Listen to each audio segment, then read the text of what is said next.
I'm not late. You're late. Shut up. This is going to be a top 10 list in order of least excited to most excited of the movies from 2017. I just want to run through some quick art house movies that won't be on the list because they don't look as awesome, but they do look really good. The main 10 are all big blockbuster movies that are huge in scale, so yeah, I thought I'd give the art house movies some love too. The primary reason they're off the list is I don't even know if I'm going to get to see them because they probably won't come into my theater. The Belko Experiment, it's a bunch of people locked in an office building and then they're like, hey, if 20 of you aren't dead in an hour, we're going to kill all of you. So it looks awesome. Free Fire's got Charlton Copley, Cillian Murphy, and Brie Larson in it, and it's just like a gun deal gone wrong and they're all shooting at each other, but they're all like laughing about it too. Looks great. Cure for Wellness, Gore Verbinski's new movie. He's the guy who directed Pirates 1. And then Raw. I don't know anything about this movie other than I saw the poster and then I looked at the premise and it sounds great. It's like this vegetarian girl joins like a sorority who makes her eat meat and then she like becomes a carnivore and starts eating people. Sounds fantastic. And no, Fate of the Stupid isn't going to be on the list. The only reason I'm going to see that is because I want to see Dwayne Johnson beat Vin Diesel's ass like a Cherokee drum. And no, Spider-Man Homecoming isn't going to be on the list because it looks like just a Spider-Man movie with the MCU's fingerprints all over it. And it's the third reboot we've gotten in like 1 decade. And I am so done with Spider-Man, really. Number 10!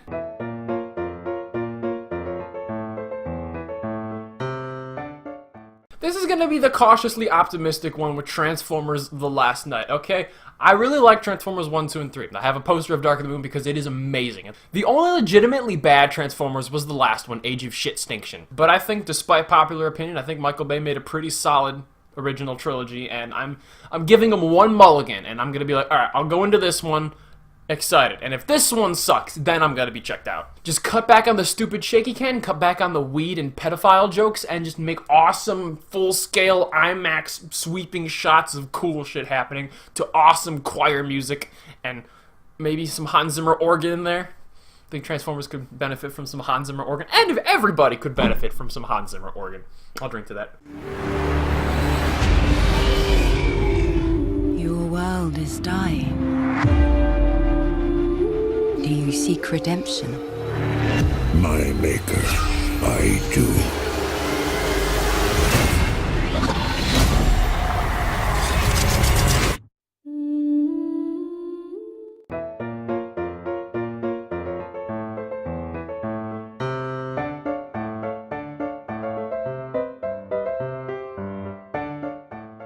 Number 9 is Thor Ragnarok because I'm legally obliged to have a Marvel movie on the list. I'm more excited for Thor than I am for Spider-Man than Guardians. I mean, Guardians 1, really overrated, so not that excited for 2, even though Baby Groot does look pretty amazing. The first Thor is one of my favorite MCU movies, and since this one has Hulk and Doctor Strange in it, it's basically going to be Civil War in space, and I like space, and I like Thor. The opening prologues of both Thor movies all had, like, full-scale war. It was kind of like Lord of the Rings in space, and I really liked it, so looking forward to it. Loki's coming back, Chris Hemsworth's coming back. I'm really looking forward, and it's directed by a guy who has a reputation for making crazy movies, so looking forward to it.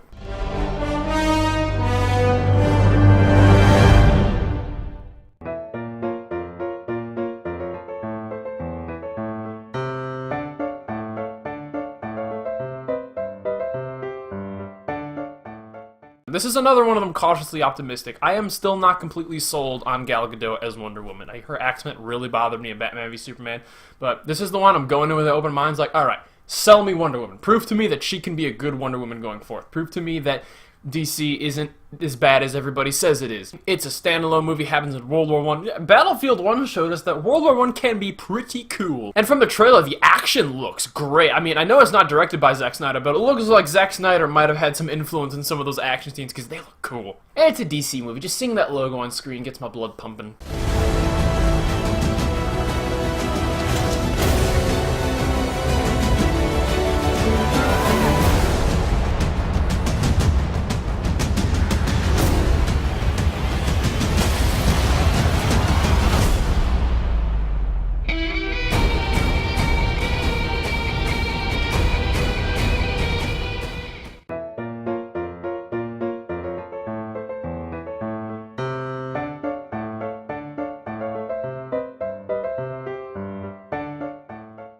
Kong Skull Island. So this does not have anything to do with the last Peter Jackson King Kong, which was awesome, and you should all see, and I might review before I see this. It's connected with Godzilla, so Godzilla and King Kong are happening in the same universe. They even have a versus movie planned. I don't know if there's a date for it yet, but there is going to be a Godzilla v King Kong, Dawn of Giant Monsters. I gotta say, that second trailer was really, really good. It was upbeat, and there was a cool song playing. John C. Reilly was making jokes. Not that big of a fan of John C. Reilly, but other than that, it was like drums and AKs and like it was a sweet ass trailer. And Samuel L. Jackson's got a gun on John Goodman, and he's like, "Get us home alive with evidence that monsters exist." Brie Larson's in it. Tom Hiddleston's in it. I'm super excited for this. And it's King Kong. I like King Kong. I think the title's kind of weird, Kong Skull. They should just call it King Kong. Look, there's a little puppy. It's so cute.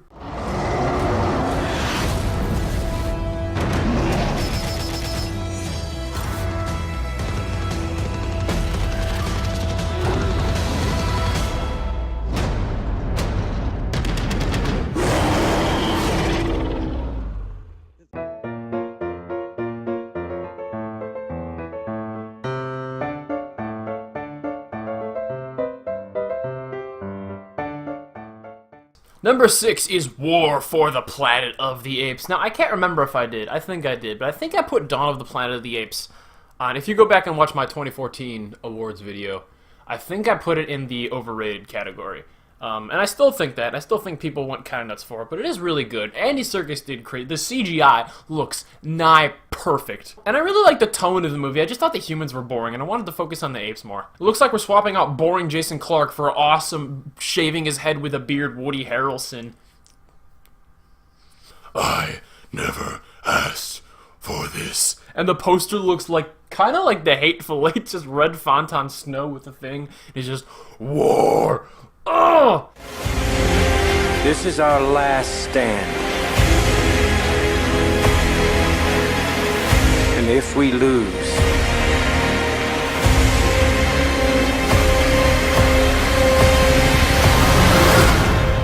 it will be a planet of apes.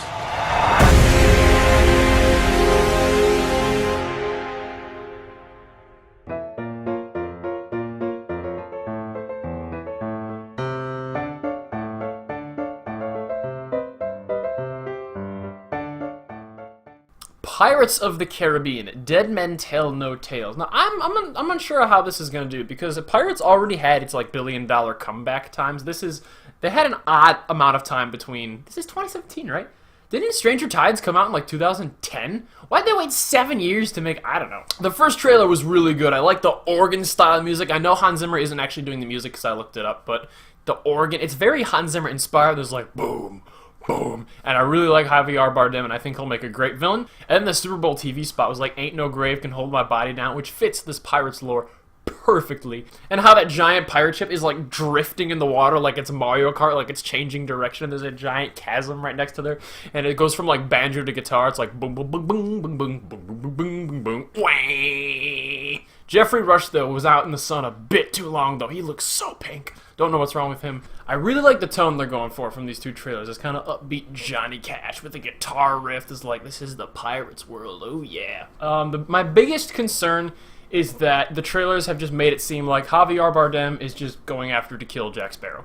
And that's it. I mean, that seems like a super, super simple, insignificant, seen-it-before plot. And I hope, best case scenario, they're just hiding it for the movie. They just don't want to tell everything. It's like, hey, you know the tone, you know the actors, you know it's a Pirates movie. That's all you need to know, right? Like, yeah, show you some cool stuff, save the good stuff for the movie. Or they just don't have anything to show. So, we will see. I see a band of angels and they're coming after me. Ain't no grave can hold my body down. There ain't no grave can hold my body down.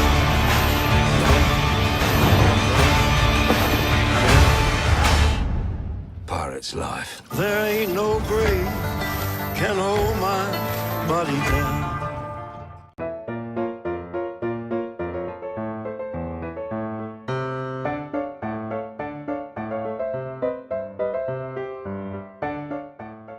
Hey, it's got Batman in it, so that'll be good, right? Jeez, okay, You know what? We know it's Zack Snyder, so we know the action will be great. So we know at the bare minimum, it'll be a really good action movie. We know they stepped in to change the script a little after the response to Batman v Superman, so they have reacted to fan criticism, so hopefully they've changed things for the better. Aquaman looks awesome. I like how in this trailer they're taking a more Viking approach with Aquaman than more L'Oreal commercial that they were in BVS. Beard Fleck, there's supposed to be a new trailer out, but I still have to talk about the one from Comic-Con because, I mean, really that's all we've seen of it. I like that little guitar theme. It does seem more upbeat. It doesn't seem like, you know, choir and drums and all depressing and moping. I mean, like I said, the dark tone wasn't the problem with Batman v Superman. The problem was that it was a horrendously written movie. I've talked for ages on that. Y'all know my thoughts on that. They crammed a shit ton of stuff into here. Hopefully, the Justice League is just a more confined, simple, just focus on making it good. Don't worry. You don't have to have the super elaborate plot. Just make it entertaining, okay? And don't make Superman this brooding serial killer asshole murderer dude. I am more afraid for Justice League than I am for any other movie on this list, because if they f*** up Justice League, we're kind of done. I don't know how you can come back from that. Especially now that Ben Affleck isn't directing the Batman anymore. Thanks for that! I had a couple cool ideas for this movie, one of them being like, you know, when Steppenwolf and the Parademons are invading, just like show a shot of the suburbs just like on fire and play like America the Beautiful while Batman and everybody are fighting people in like suburban houses. To kind of give you that like Modern Warfare 2 feeling of like, well, there goes our civilized American society. Like, this is just shit, man. I think one of the things that Batman v Superman did very, very well is make it feel like a grounded, realistic universe instead of this flippy magic bullshit that the Marvel... DC, DC, DC, DC, DC, DC.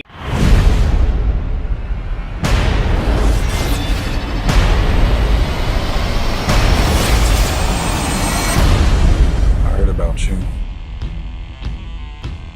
Didn't think you were real. I'm real when it's useful.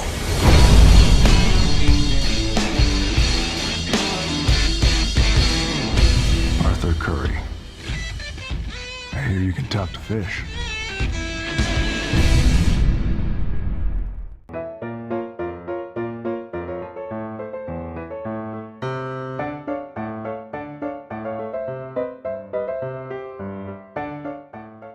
Number 3 is Dunkirk. That's an easy one. More Christopher Nolan. The trailer didn't look like too exceptionally awesome, but every time I hear it, I like those bam, bam, bam. Those are really good notes. And it's going to be filmed partially in IMAX, so Christopher Nolan's going to make sure it's going to be a very well shot movie with minimal CGI, but amazing CGI where he uses it. Very well produced. The movie's going to be huge in scale, and it's going to look fantastic.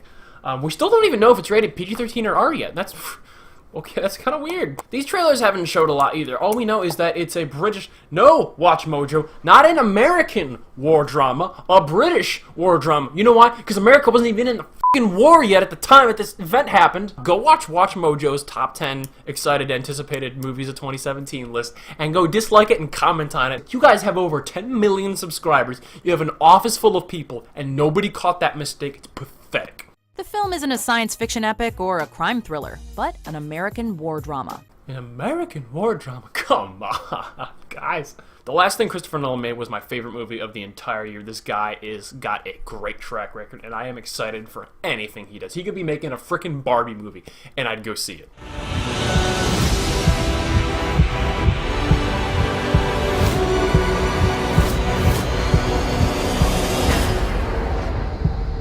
You can practically see it from here. What? Home.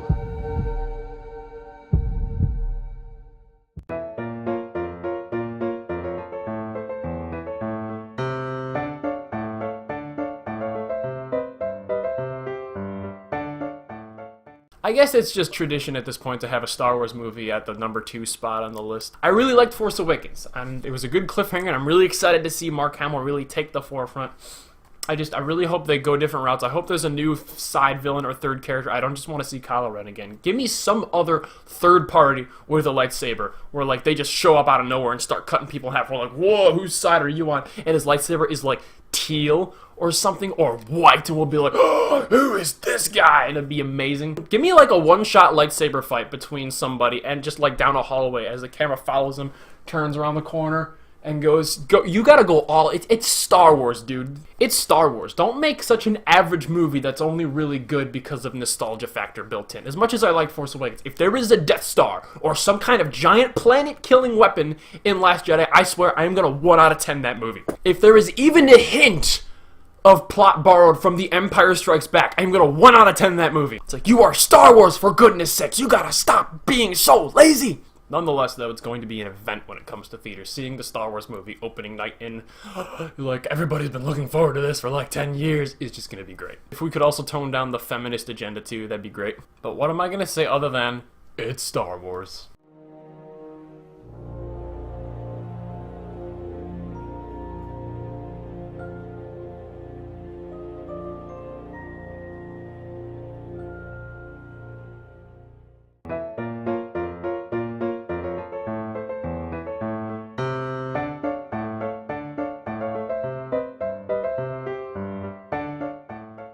Number 2. What's number 1? You mean there's something he's looking forward to more than Star Wars? Maybe you haven't heard of, but there's a new Wolverine movie coming out, and it's called Logan, and it's Hugh Jackman's last performance as Wolverine, and Patrick Stewart is gonna be in it, and he's gonna mentor Logan and be like, you gotta be a good person, and then he's gonna die, and it's gonna be super sad. And then that little kid is gonna show up, and it's gonna be The Last of Us, and it's gonna be rated R, and Wolverine's claws go into that guy's head, and they come out the top, and he's got a apocalypse beard, even though it isn't technically the apocalypse. It takes place in the year 2077, but there is still a semblance of civilization if you have been paying attention to the synopsis at all. It's not like a post-apocalypse. It looks like Mad Max from the trailer, but it really isn't. I will find a way. And I really hope I get this list on time because Logan comes out in just 3 months. Logan comes out in just 2 months. Logan comes out in just 1 month. Shit, is it really that late already? And it is going to be the greatest movie I've ever seen in my entire life, and I'm going to walk out of it and be like, I know why God made humanity, so that humanity could make Logan. I will make you hurt. I will keep myself. I would find a way. Logan, you still have time.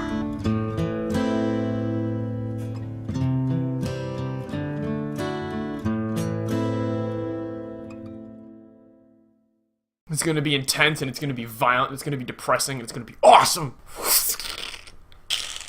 Logan is going to be amazing. Right? Right? Right? Right? Right!